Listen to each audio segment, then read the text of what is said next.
Heyo everyone, me should be barking here. Sorry for disappearing again for like 2 weeks. Work, school, mental health, those are all things that I need to focus on more than videos. I'm not making money with videos. I'm not really making money with school either, but my grades were starting to suffer and work was becoming hell and just there was a lot of things going on. I just didn't have time to focus on this. So unfortunately, making videos had to fall on the back burner. But hey, we're back. The furry community has many different types of animals and species, some created and some a hybrid of two separate species. We all use our own species to help make our Fursonas a better reflection of us. I chose a Husky and a Shiba Inu to represent myself because those are my two favorite breeds of dogs. Whether we make this choice based on our favorite animal like I did, or the animal we feel most relatable to, there are a plethora of reasons. I'd like to start a new series based on this, which will be a bi-monthly video titled Fursonas in Depth. Right now it's going to be for the months of October, November, and December, and then a new series will start in 2021. So for now it's going to be monthly, but in the future it'll switch to bi-monthly. Fursonas in Depth is going to be a series in which I interview a furry of a given species, say sheep, dog, raccoon, etc., and ask them various questions about them, their sona, and why they chose it. This week's video is going to be about nature's spooky little sky puppies, bats. There are 1,100 species of bats in the world, and while small, they make up 1/4 of the world's mammals. The largest bat type is called the flying fox and has a wingspan of 6 feet, while the smallest bat is a bumblebee bat and is smaller than a thumbtack and weighs less than a coin. This week's guest is someone that I've mentioned before, and a lot, Dizzy the Bat. Dizzy is an artist who has drawn some commissions for myself and many others with an impressive array of styles, types, and species, and is really approachable and friendly. Her fursona is a vampire bat, which is perfect for the spooky month of October. Without further ado, let's get to the Q&A. Also, I'd like to mention I wasn't able to move the audio from Telegram to GarageBand, which is what I use to record. I just couldn't pull it. So I'm going to be holding up my phone to the mic, and hopefully that sounds good. So here we go. What is your name and sona? Hi, I'm Dizzy and I'm a bat.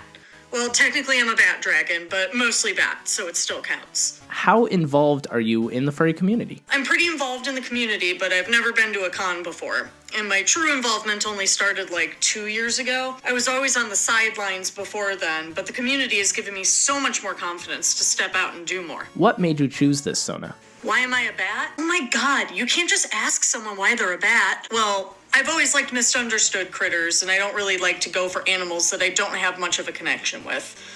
Plus, I came up with the name Dizzy before I came up with the sona species, and I figured a bat would fit the best. How did this sona come to be? Now, I knew I wanted more natural colors with some crazy accents, so that's what I went with. I love long tails, so I added that and made her a dragon hybrid so that it would fit.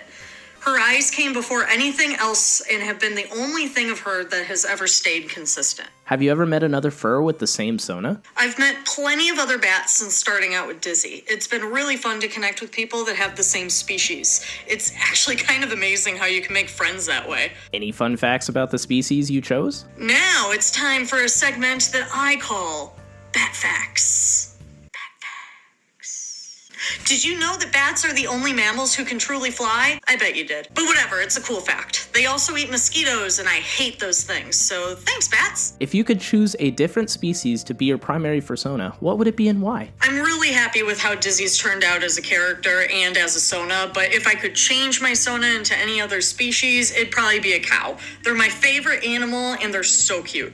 But as it is, like I said, I'm really happy with Dizzy. Is your fursona a reflection of you, or do they have a separate personality? Well, Dizzy has some personality traits that I share with her. I wanted her to be a separate character. Think of Himiko Toga blended with the Cheshire Cat, and you get this abomination. Is your sona's species popular or not within the community? Why do you think that is? Bats don't seem to be super popular, looking at all of you who keep stealing Battober from us. But I don't think that's the fault of anything in particular.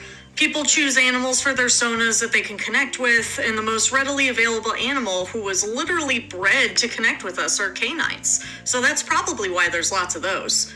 I actually don't see many people stereotyping bats as a species within the community, though, like calling them creepy or whatnot. So really, I think it's just a personal preference, which is cool. I love how many different species we can all have. Does your sona have any special gimmicks or quirks that make them unique?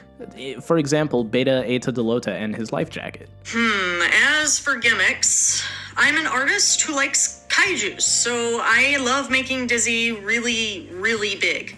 That and hypnosis eyes. But other than that, I just go with whatever I want to draw at the moment, rather than sticking with a gimmick. Alright, thanks, Dizzy. I have written down in the notes, say bye. You didn't do that, so thanks. I'm joking, you did great. Anyway, links to Dizzy's Twitter and Patreon will be in the description. So we're at the end of the video. Make sure to comment below if this is something you'd be interested in seeing more of, and let me know of ways I can improve this series for the future. I want to do this more in the future. I feel like this is a great way to connect with furries that I might not normally talk to, and to learn more about species that might not normally get chosen. Like Dizzy said, there's a lot of canine sonas, but not very many bat sonas. And I want to scope out the more uncommon sonas and be able to talk about that, and talk to somebody who chose that species and figure out why. Anyway, like and subscribe, and I'll see you in the next video. Bye!